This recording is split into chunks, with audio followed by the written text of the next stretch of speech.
That's right. This is Spakit, your owl engineer, with the weekly KINETIC Flow update. Quick disclaimer, this is not financial advice. It's educational, and it reflects our analysis, not a recommendation. Right now, the market is showing something rare. The Fear and Greed Index stuck around 20 for 14 straight days, longer than during the FTX collapse, while whales quietly accumulated over 75,000 BTC in early December alone. Retail is panic selling, smart money is loading up, and Bitcoin? Still only 30% off its high. This is the exact setup we've been waiting for. In the next few minutes, I'll give you the precise levels, the catalyst that just passed, and exactly how we're positioning for the final move. Look at this, fear and greed sitting in extreme fear territory, and on the right, accumulator addresses, a whale metric, exploded with inflows, adding over 75,000 BTC in the first 10 days of December alone. That's billions quietly moving into cold storage while retail panicked. The divergence is screaming opportunity. Let's break it down. Switching to the 4-day chart, Bitcoin pinned in this 80 to 94,000 range. Regime still bearish, but volume pressure has shifted positive, and we're edging close to a bullish flip. Key reclaim level is 94K, above that opens the path. And this shaded zone, that's our 103 to 110 distribution target before the deeper bear leg. Friday's expiry cleared the gamma ceiling, setup is primed. Quick look at ETF flows. These red bars in mid-December show around 825 million pulled out over a few days. Tax loss harvesting and year-end de-risking drove most of it. While institutions trimmed, whales were doing the opposite, the perfect divergence. Here it is, USDT dominance losing momentum on 3 days and weekly. That's bearish for stables and supportive for risk assets in the short term, capital rotating out.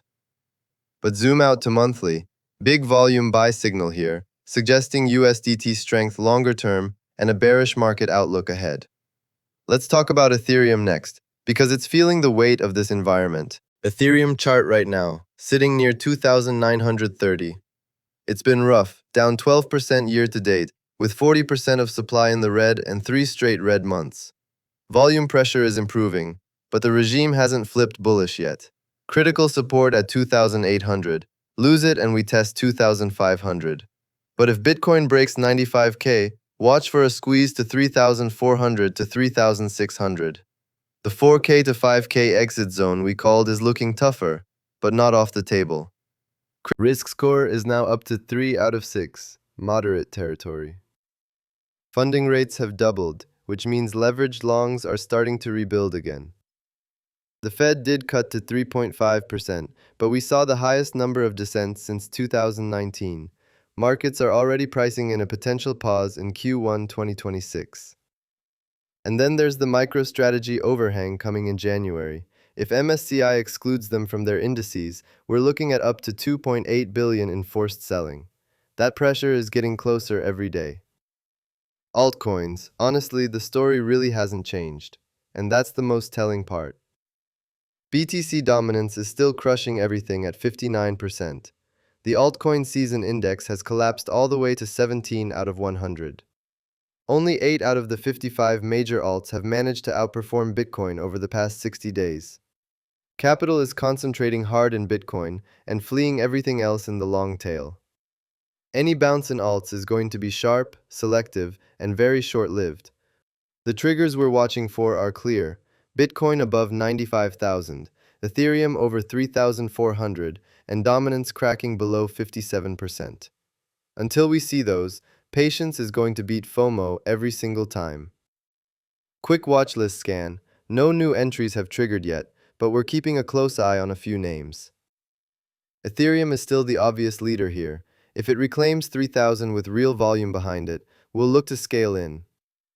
Hype is finally stabilizing between $22 and $25 after that brutal 60% drawdown, and they just burned 11% of supply. That's some seriously aggressive tokenomics. Aave got the SEC overhang lifted, which is a big relief, though there's still some governance drama brewing with Curve. Overall, quality DeFi is starting to show some relative strength compared to the rest of the alt space. Bottom line this week, maximum fear is meeting maximum whale accumulation, And that's not a coincidence, that's a signal. With the gamma ceiling gone and USDT.D losing momentum in the short term, if Bitcoin breaks 92,000 on real spot-led buying, we'll deploy toward our 103,000 to 110,000 target zone. But we're not rushing in blindly. The macro backdrop is tightening, the MSTR risk is looming, so we stay liquid, we stay patient, and we strike only when the setup confirms. That discipline is exactly what kept us out of the December flush and preserved capital for moments like this. Quick behind-the-scenes note. This update is built the same way we trade. Keep the signal, cut the noise. We're techies at heart, still refining the AI-assisted production every week. Thanks for sticking with us as we make each episode sharper. That's the KINETIC Flow update. Stay tuned, stay kinetic. This is Spakit, the Owl Engineer, signing off. See you next week.